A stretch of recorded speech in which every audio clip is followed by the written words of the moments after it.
Il était une fois un prince si laid qu'on ne savait s'il avait forme humaine. Il était venu au monde avec une petite houppe de cheveux roux sur la tête, ce qui fit qu'on le nomma Riquet à la houppe, car Riquet était le nom de sa famille.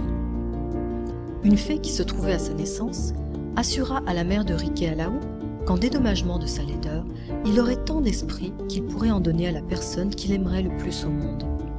Dans un royaume voisin, il y avait 2 princesses. L'une était laide, mais studieuse et intelligente. L'autre était belle, mais aussi stupide que maladroite. Si elle parlait, c'était pour dire une sottise. Elle ne pouvait ranger 4 porcelaines sur un meuble sans en casser une. Un jour qu'elle se promenait dans le bois, elle vit venir à elle un petit homme fort laid, mais vêtu magnifiquement. C'était le jeune prince Riquet à la houppe. Il fit à la princesse des compliments sur sa beauté. « J'aimerais mieux, répondit celle-ci, être aussi laide que vous et avoir de l'esprit. »« Apprenez donc, mademoiselle, dit Riquet à la houppe, que j'ai le pouvoir de donner de l'esprit à la personne que j'aimerais le mieux.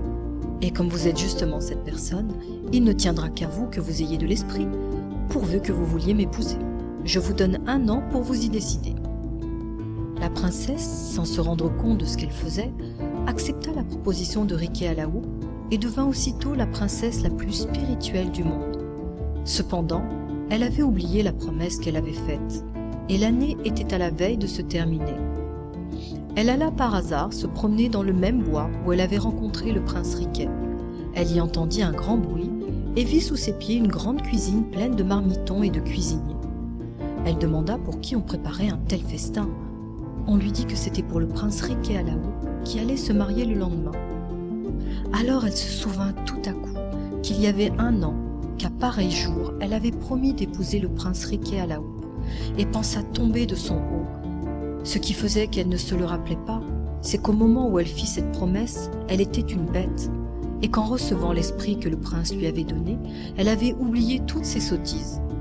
Bientôt, elle rencontra Riquet à la houppe, et elle lui avoua qu'elle ne voulait plus l'épouser. « Je vous avouerai franchement, dit-elle, que je n'ai pas encore pris de résolution là-dessus, et que je ne crois pas pouvoir jamais la prendre telle que vous la souhaitez. »« Pourquoi ce refus ?»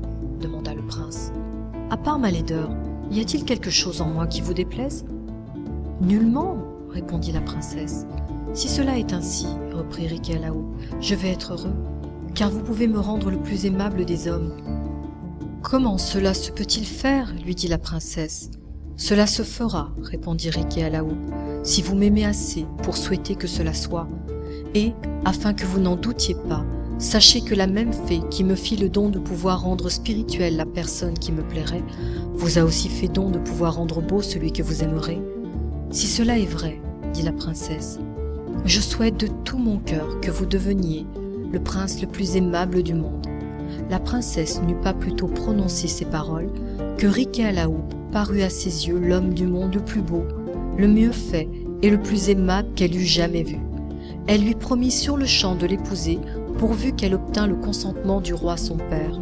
Le roi, ayant su que sa fille avait beaucoup d'estime pour Riquet à la houppe, qu'il connaissait d'ailleurs pour un prince très spirituel et très sage, le reçut avec plaisir pour gendre, et les noces furent faites le lendemain, ainsi que Riquet à la houppe l'avait bien prévu.